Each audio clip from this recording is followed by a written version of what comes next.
family. Hopefully you're doing absolutely wonderful. Thank you again for joining the Leverage Talk podcast. Welcome. My name is Dr. B. I'm your host, a life business coach, entrepreneur, investor, all those good things. You can read more about them down below in my bio, but you're here today, wherever you are in the world, whether you're watching me live here on YouTube or you are on a audio platform. I'm so grateful that I'm taking up a little bit of your time to spend together. So if you're here for that, you've already seen the title around this concept of manifestation, and we're going to talk about it from a very simplistic standpoint. I'm going to look at it from those that don't even believe it's real. Like, okay, it sounds like a woo-woo word. We're going to try to figure this thing out together. All right. So before we dive into the episode, please make sure you don't forget to check out the links down below. We have our community Discord, which is our Leverage University, where I have all of my trainings and community and different skill sets you can learn. So you can check those out down below. If you like to work closer together, if you enjoy how I speak or how I communicate, and you may want a little bit further help in developing your life, your business, and your financial situation, you're more than welcome to book a call down below as well. Other than that, check out our previous episodes. There's some amazing guests that we've had on, some other interesting episodes, interesting in a good way that might spark a new thought for you in this season. So please go check out those, just scan through them, see if anything serves you. We have over 100 episodes now. We're still thriving. This podcast has been moving and grooving for the last 4.5, almost 5 years now. It's been absolutely amazing. And I'm glad to continue it with you.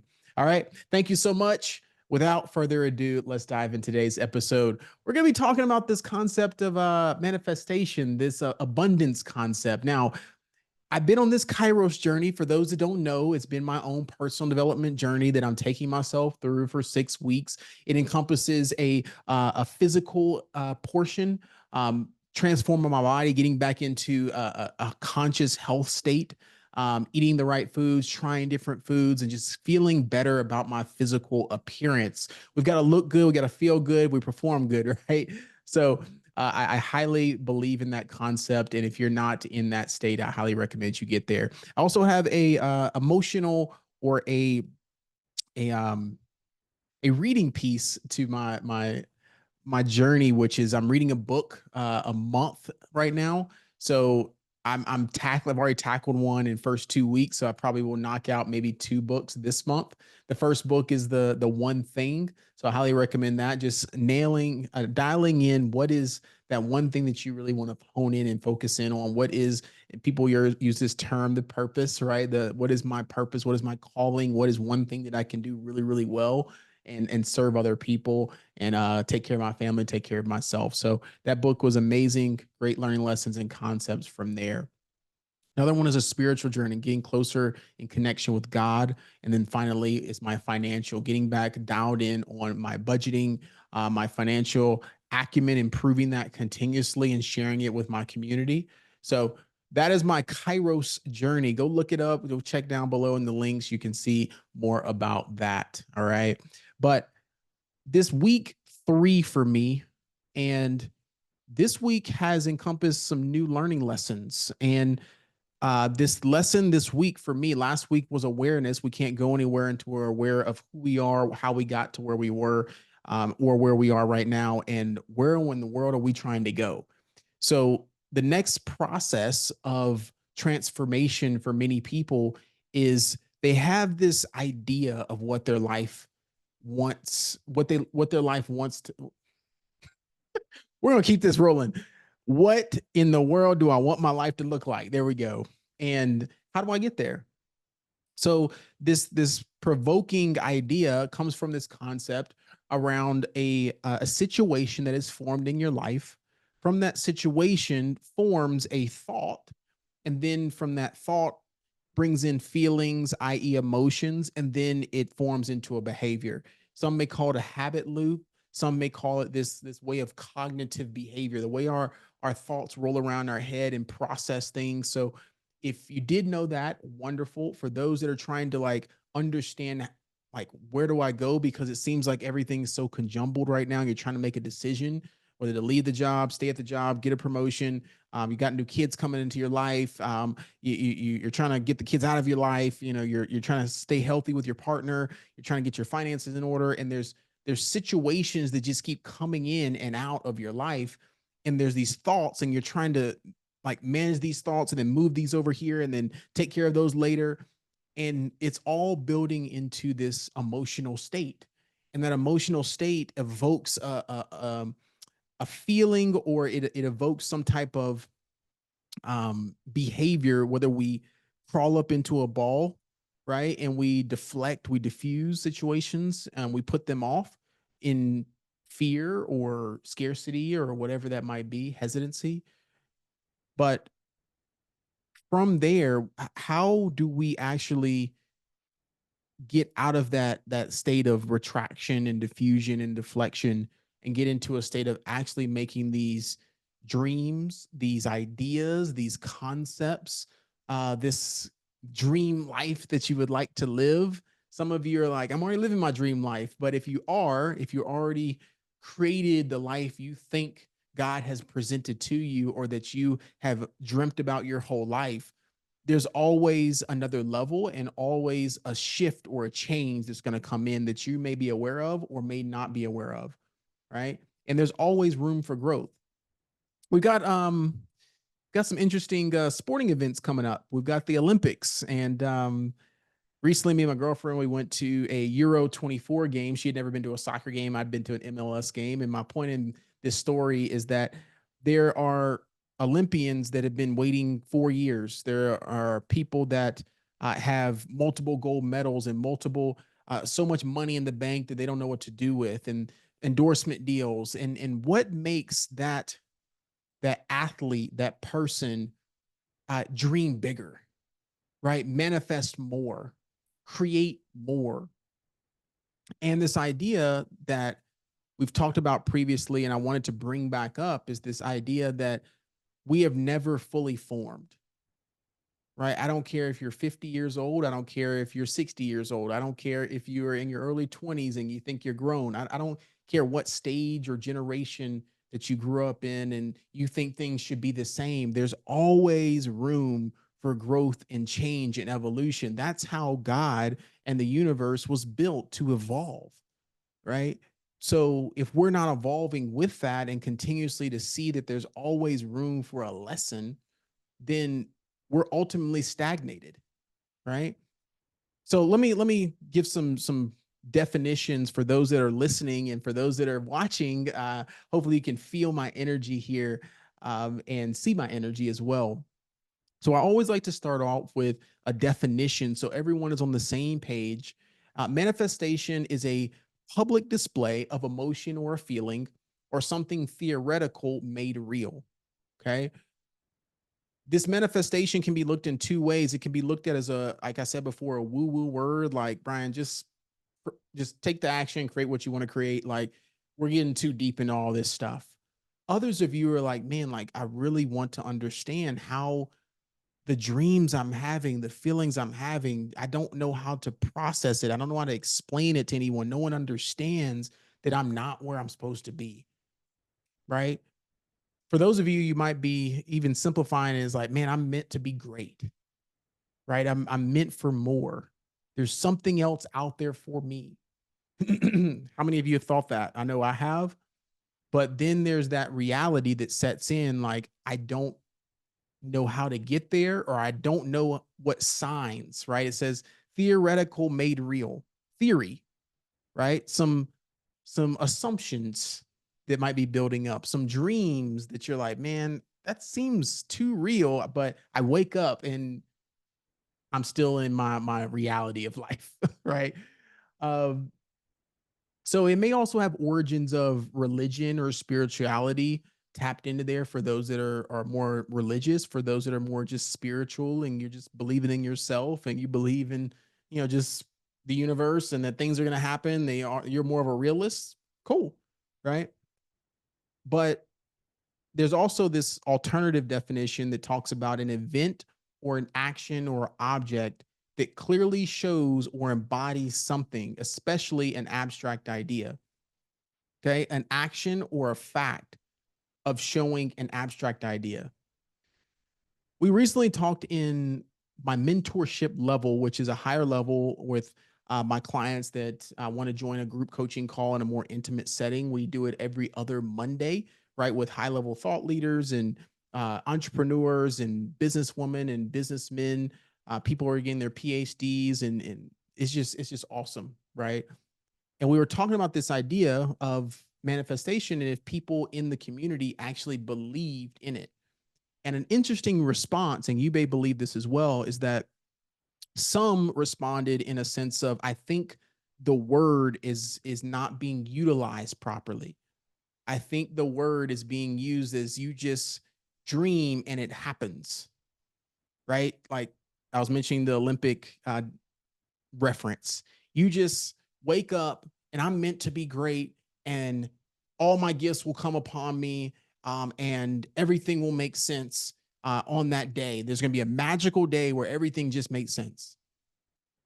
But there's an evolutionary process of that 1%, those lessons, those falls, those downturns, those valleys where that person is building up a force field for themselves. They're building up skills. So when they get in performance mode, when it's time to perform at the highest level, when it's time to jump on a podcast and unscripted, just talk and develop the idea over time, right? That is so many years and so many quiet moments where you're just honing into your skills to where that dream, right? That opportunity is going to meet you right where you are. And many of us, including myself, right? We're not fully formed, but many of us are not ready for the opportunity. So when it's time to make a decision to step into our greatness, to step into that reality that we've been dreaming about, right? We hesitate. There's a deflection, like, I don't really know. Maybe now's not the right time, right? Maybe like I don't have enough information yet, right? I don't have enough money yet, right? I know these things seem real, but they're still just situations that evoke, right, a thought. And that thought can be shifted into a positive or a negative, right, emotion or feeling. So someone could say, man, like now's not the right time. I know I'm feeling a little bit anxious, a little bit scared, a little bit fearful, a little bit hesitant, but I see that I'm willing to put in the work. I see opportunity on the other side. And there's always risk with any decision I make. So if I leap right now with the right risk assessment, right, and making sure that I have my ducks in a row to a certain extent, but not fully formed, I can make the leap. That's a positive reaction or an emotion, right? That yields what? A positive behavior. Now that person, that idea, that identity has shifted, that the chest starts to come out a little bit more. So that person steps into a positive behavior and they're ready to go to work, right? The other person will begin to quote unquote turn it into, well, I got other things going on right now, and my money's not right where it needs to be right now, and just give me another 6 months to build things up. And then when I hear that, it doesn't mean that you're not acknowledging that stuff isn't real, right? That you aren't going through something. Everyone's going through something, but it's about how you react to a positive emotion that can evoke an action and a behavior that would yield the result that you like. So the visualization piece, that's there for many people, right? You've already dreamt it. You've already maybe seen like, man, it would be so nice to have $1 million in my account right now. It'd be so nice just for someone to just, God, just bless me with $50,000, just hit my account right now. I don't know if it comes from, a lotto. I don't know if it comes from the market. I just hit crazy. I don't know if a client comes in and just says, hey, I want to work with you. I don't know what it is, but I just need it to hit, right? What the greats do, right? And I'll reference a book that I think is really good for anyone. We'll start closing and rounding this point out for those that are listening on your run, your walk, your 20 minutes, your 30 minutes, whatever it is. You're getting to that point. I want you to understand that there's a difference. In the book Relentless by Tim Grover, he references and coaches a lot of the high level athletes, Kobe, Michael, Tiger. He references all of those and our women athletes as well. What's the difference between a closer, right, and a cleaner, right? Someone that actually looks at, okay, who would you hand the ball off to? And I may have made this reference before. Who would you hand the last pass to? Who would you hand the mic to and say, hey, can you give a prayer for us right now?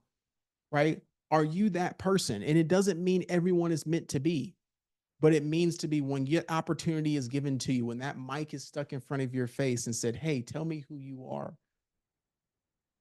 Right? Tell me what you would like out of this life. Right? Tell me what you believe in. Tell me what your skill set is. What can you sell me today? Sell me on you. That comes from a level of trust, confidence, in our last episode, a level of awareness to understand that I'm fearful just like you.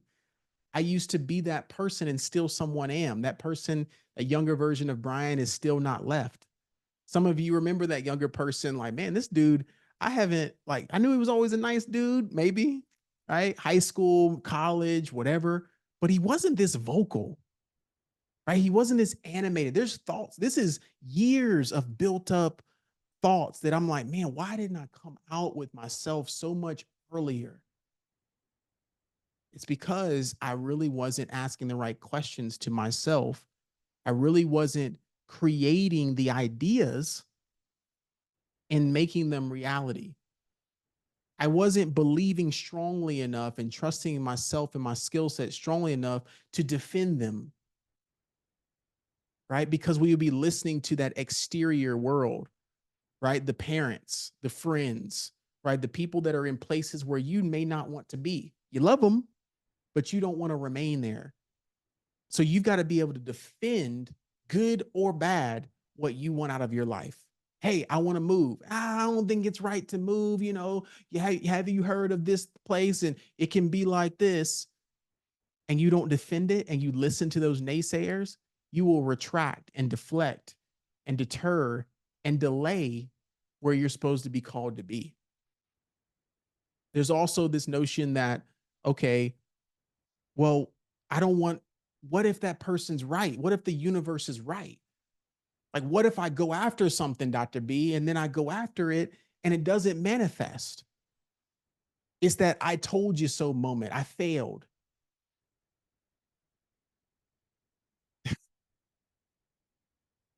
I am so proud of myself, and I'm so proud of anyone watching or listening right now that tries. You know how deflating it can be for some people internally? They may not express it externally, that they didn't try something in their life. I don't have regrets, but there are situations in my life that I was like, man, I should have gone after that. And there are opportunities that will not present themselves again. Right? Let's just be real. Like, you can't go back in time for certain times in your life and recreate that. It's going to look different in the present moment. That time has passed. So now you've got to recreate what that looks like and learn the lesson from now going forward. All right. So let me close out with this. Okay. A couple of definitions and a couple of things I wanted you to take away. First, manifestation. How do you do this and how do you look at it from a different lens? Number one, you've got to be aware. Listen to our last episode. Aware of who you are, aware of where you want to go, aware of why you're not getting there and how you got to the place you are. Take with what you need to the next place, leave behind what is not serving you anymore. Number two, this manifestation piece, you got to begin visualizing and experiencing who you want to be now. So who you want to be now means embodying the thoughts, the feelings, the emotions, the behaviors of that person that would react in that situation where you want to be. If you're the type of person right now that hesitates on every decision, how do you think you're going to manage employees if you want to be a leader and you want to be a manager, you want to move up the ranks, you want to get a promotion, you want to run a business? How do you think you're going to hesitate when the tough decisions need to be made? Right? So that 5-second Mel Robbins rule, shout out to Mel Robbins, talking about that hesitation is a deflection mechanism. That nanosecond that you hesitate, you're not trusting that instinct, that natural instinct you should follow through with. And sometimes you push through it, sometimes you sit it back. But you make an intentional, powerful decision, right? And you move forward confidently with that decision, and you understand the risk assessment with that decision. More times than not, when we're going after big dreams, right? We're going after big goals. There are going to be roadblocks. There are going to be things, because people in the universe, there's only a select few. That's why it's called the 1%, the 10%, right? There's a select few individuals that actually carry out and are willing to go through the mud, that are willing to walk through the rain, and then the rain stops and still trudge through the mud, saying, man, it's kind of muddy here. You get what I'm saying? Like, I don't like rain. So you're talking about raining, and then there's mud, and then there's potential flooding. Prayers out to anyone down in Houston or anyone down in families of Houston, all right, in the southern part of Texas into the panhandle. But it's just so important that we understand that these dreams that we're having, a dream is universal human experience. Okay, so I've got another definition for you, and let's close. Dreams are a universal experience. It's a state of consciousness that occurs during sleep. So during REM sleep, there are different levels of REM sleep. We are conscious, we are aware while we are sleeping. So these thoughts don't stop. So that's why they seem so real. And dreams typically last. You sometimes dream for around 2 hours, studies show, but dreams are 5 minutes, sometimes 20 minutes. Sometimes it's like, man, I've been sleeping for 8 hours. I've been dreaming all night. In reality, you've had moments of thoughts of consciousness that have been stepping in and out, right? And that could be sparked from previous days. That can be sparked from ideas that came up back in the past from 2 years ago. That could be sparked from something that you've been processing so long, and you wake up, it's like, all right, today's the day. Like, that was too real. I want to live that life that I just experienced in the dream, if it's positive, right? So there's a positive correlation between the things that we think that become real, right? A lot of us are living in an internal delusion. We're living in a delusion because we're experiencing things internally that aren't real externally. They seem real, but they're not. Right? Like, the world's ending. I've experienced it. The world's ending. Why does everything happen to me now? Like, this is going wrong. That's going wrong. Like, and we look at it, and there's a solution to every problem. But a lot of the solutions that we want, it's either delayed, right? It's like, man, it's going to step me back like 2 years, a year, whatever. But it's a solution, right, that gets us to an end goal. Or, man, that's too hard right now. I just don't know. Like, I'm going to have to sacrifice this and that. I don't know if I want to do that right now. But there's a solution. So there's pain that comes, and that pain is inflicted for a period of time. It's not sustained pain. It may seem as a sustained pain, but it's not. It subsides over time. And what does that pain do? It starts to heal, right? And that skin gets stronger, right? We start to build this armor of strength. Some of y'all have a lot of scars. You got a lot of internal pain that can be turned into lessons that can be spread out into the world to help not only yourself, but other people. So with that note, I want to close here. Thank you so much for tapping in with me. Hopefully this served you in a powerful way. If it didn't, let me know. Like, how could I have been better? Right? Comment down below. Let me know what you would like to hear next. Any questions you may have if you're experiencing this. Right? What is your biggest dream? What are you going after right now? Share this episode out with anyone that you would like to experience this with you and go along this journey. We're not going on alone. And final note, down below, you can join our community. Right? I'd love to see you inside. And so you can experience this all with other thought leaders, entrepreneurs, career professionals that are going along this journey together. Talk to y'all soon. Peace, love, and blessings.